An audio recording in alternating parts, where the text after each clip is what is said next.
Oui, ben, on arrive par petits groupes. L'intensité commence à monter puisque certaines sont là déjà depuis 3 jours. Donc voilà, on essaye de maintenir une activité de bon niveau pour celles qui sont là depuis 3 jours et puis d'intégrer petit à petit les joueuses qui arrivent.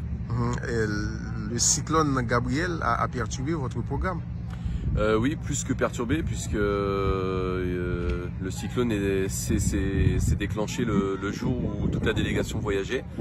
Donc comme vous savez, on voyage des États-Unis, d'Haïti, de France, du Portugal, d'un petit peu partout.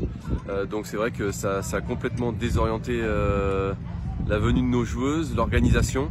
Voilà, on est sur un trajet qui est très long, qui est très difficile à organiser et qui, voilà, annulé au dernier moment, pose vraiment beaucoup de problèmes. Mais voilà, on fait avec les éléments et tout le monde est en train de rallier le camp de base ici à Auckland petit à petit jusqu'à demain matin. Vous faites de l'adaptation dans ce cas? Oui, tout à fait. Il y a des joueuses qui ont eu une petite séance à Paris en attendant. Il faut savoir que les joueuses qui étaient à Paris sont celles qui ont joué ce week-end, donc il y avait moins d'urgence à les faire s'entraîner. Et puis on était sur quelque chose de plus progressif ici pendant que les filles attendaient les autres.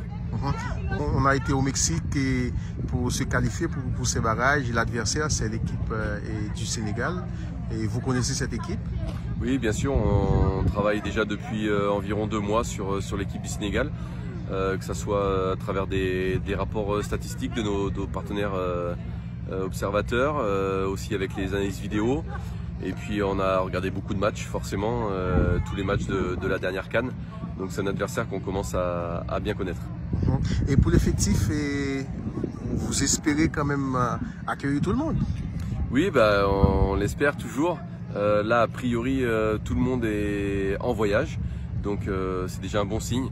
Tout le monde est à l'aéroport, tout le monde a son billet, tout le monde est dans l'avion, donc ça paraît fou, mais c'est déjà, vu ce qui s'est passé, vu ce qui nous est arrivé avec ce cyclone, c'est déjà une grande victoire là, qu'on est tout le monde en route.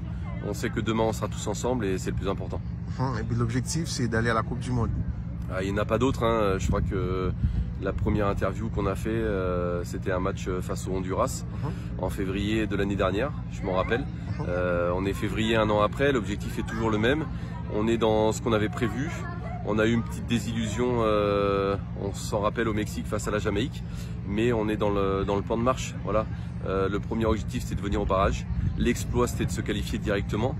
Donc oui, l'objectif est là. Il y a 2 matchs, il ne faut pas l'oublier. Il y a 2 matchs à gagner et on va le faire. C'est ce qu'on s'est dit avec les filles, on va le faire. Pensez-vous que votre équipe ait progressé par rapport à l'année dernière quand vous étiez arrivé pour la première fois? Oui, je pense qu'on a rajouté quelques éléments. Donc on a progressé déjà dans la qualité individuelle. Et puis collectivement, on sait ce qu'on veut faire, notre jeu s'établit.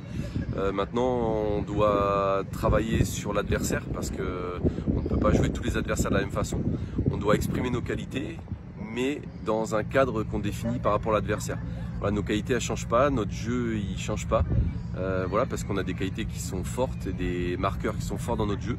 Mais on doit savoir l'adapter à l'adversaire. C'est là une grande preuve d'intelligence et je pense que dans ce domaine-là, on a progressé. Merci beaucoup et bonne chance.